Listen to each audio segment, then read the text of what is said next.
Ever wondered why traditional gardening methods leave your back aching for days?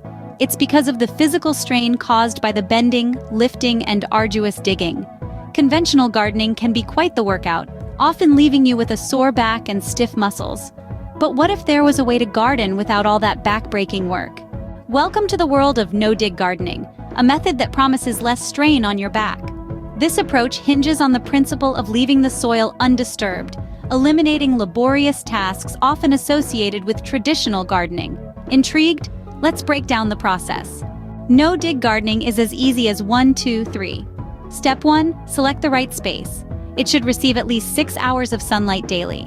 Next, prepare the ground. Remove any visible weeds but leave the grass and small plants intact. They'll decompose naturally, adding nutrients to your garden. Step 2. Lay down your layers. Start with a layer of cardboard or newspaper to suppress weeds. Wet it thoroughly. Follow this with a layer of compostable materials. Think straw, autumn leaves, or vegetable scraps. Alternate between green and brown layers for a balanced compost.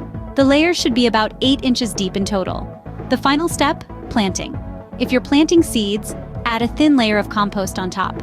If you're using seedlings, make a small hole in the compost and plant. Water generously. And there you have it, a garden created without a single back-breaking bend or lift. Now embrace no-dig gardening for healthful soil, effortless care.